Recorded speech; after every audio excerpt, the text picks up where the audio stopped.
You just moved into your new place and you go out to celebrate. When you come back, you see a fire truck with flashers on your street, and as you get closer, you realize they're spraying water onto your house. There are flames coming out of the roof, and all of your things that you've worked so hard for look like they'll be destroyed or damaged. How are you going to replace all of your things? What about if you own the house? How will you pay to have it fixed or rebuilt?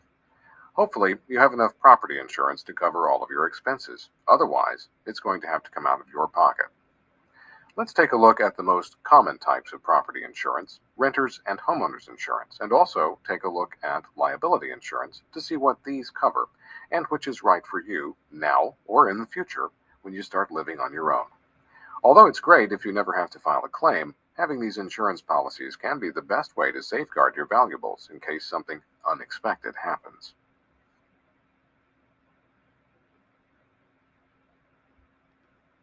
Homeowners insurance protects your home and what's in it. Your home and its contents usually constitute most of the personal property that a person or family own.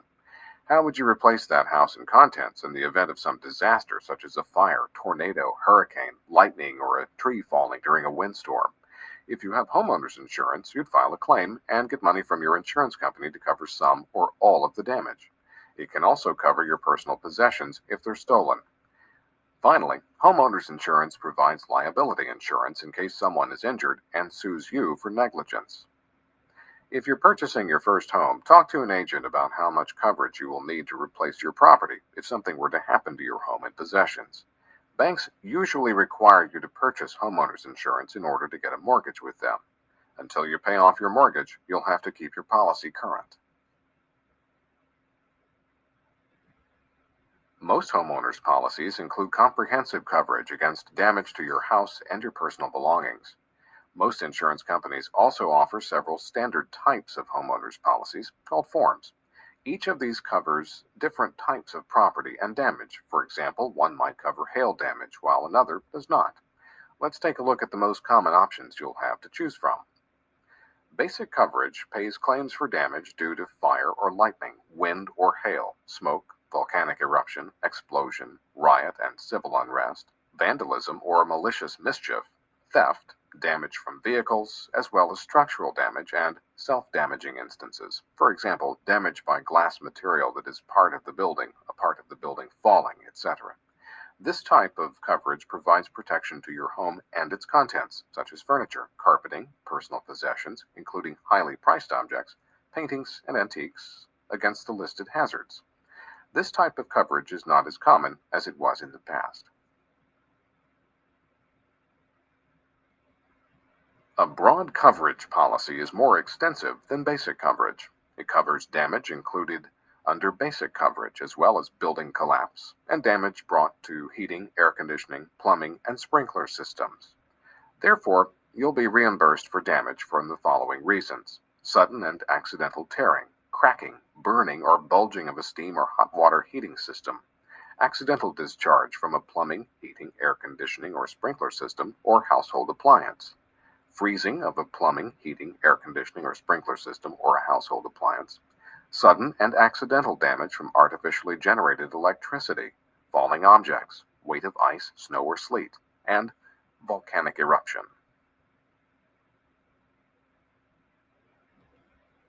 A special form policy covers damage included under basic and broad coverage as well as some other types. It's often referred to as all risk. It protects your home against all risks of physical loss except those specifically excluded by your policy, which are typically losses resulting from floods, earthquakes, war, or nuclear hazards. Note that under this type of policy, your house is automatically insured for replacement value with no devaluation deduction up to specified limits. Loss of use is covered under this type of policy as well. Once you're a homeowner, you'll want to protect yourself from unexpected loss and personal liability. When you purchase your homeowner's insurance, you have the option of including loss of use coverage. This provides insurance coverage for homeowners that pays for the costs of living away from home while the home is being repaired. If your house is damaged and uninhabitable, the loss of use coverage will pay for the expense of living away from your home while the repairs are done.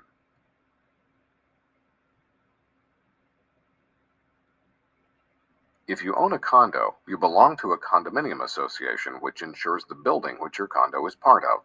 Condominium coverage is designed to cover those costs not paid for by your association policy.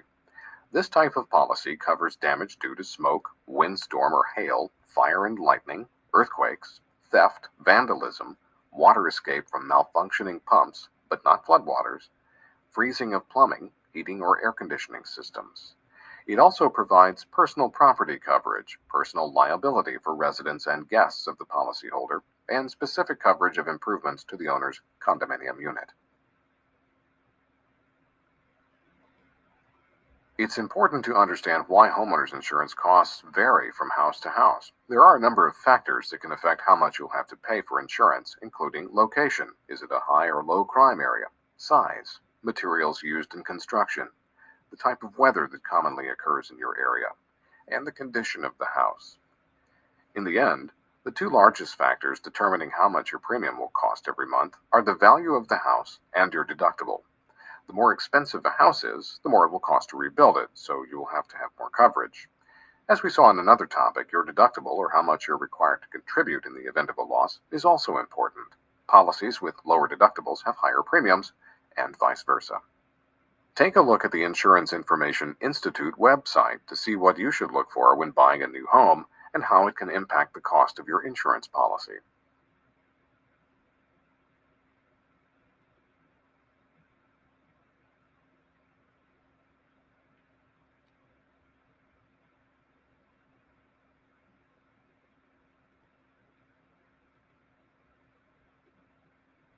If you want to receive full payment for any loss up to the amount of your policy, then you must insure your home for at least 80% of its replacement value. This is how much you'll need to reconstruct your home if it's destroyed. If you insure it for less, then you may not be able to cover all of the expenses if you have damage. Remember that construction and material costs go up and can vary quite a bit, so it's important to have adequate coverage. At the same time, you don't want to have too much coverage because the insurance company will only pay to fix any damage and replace your property. Having additional coverage that goes beyond these costs only adds to your monthly premium. It's essentially money that you're throwing down the drain because you'll never be able to get it back. What if you rent your apartment or house and it burns down, destroying all of your possessions? Does your landlord's homeowner's insurance cover your losses? No. You have to insure your personal property yourself by purchasing renter's insurance. Your renter's insurance will protect against theft, loss of property, and loss of use. It will cover your living expenses if you have to leave the place you're renting while any damage is fixed. Watch the short video to find out what you need to know about renter's insurance. See what's covered and not covered under a typical renter's insurance policy by clicking on the house. Whether you have homeowner's insurance or renter's insurance, it's a good idea to have records of your possessions in case you have to make a claim. One of the easiest and best ways to do this is to take photographs of your most expensive items. You can take digital photos and store them outside your house, perhaps online somewhere, so that if something happens to your house, your records won't be destroyed. It can make life a lot easier when it comes time to prove that you own something to your claims adjuster. What do you mean I'm not covered? Sometimes you may not be covered by damage or theft depending on the cause of the damage or the item involved. For example, remember that flooding isn't covered under most policies. You'll have to buy a special policy from the federal government to cover this type of damage. There may be other types of damage that you'll have to protect against, depending on where you live. Before you purchase a policy, make sure you discuss these with your insurance agent. Many homeowners or renters policies only cover your valuables up to a specific limit. For example, if you have a Rolex watch that is worth $10,000, the insurance company might only pay up to $2,500 to replace it if it's damaged or stolen. As part of your policy, you might be able to purchase a rider or floater, which is a small separate policy to cover some of your specific and most valued possessions. It may not add much to the cost of your monthly premium, but it can make a huge impact in case of a loss.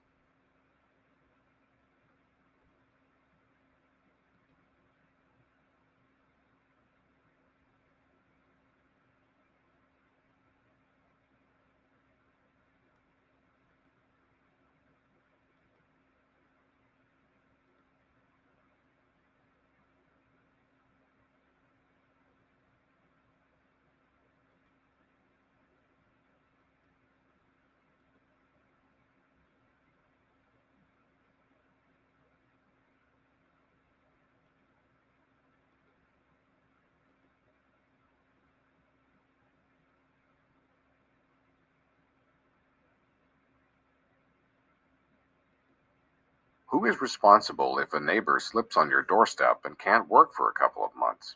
What if someone drowns in your pool? If an accident happens on your property, you may be responsible. Personal liability coverage can help protect you from financial losses. It's normally included in a homeowner's policy. Check with your insurance agent that your homeowner's policy includes liability coverage.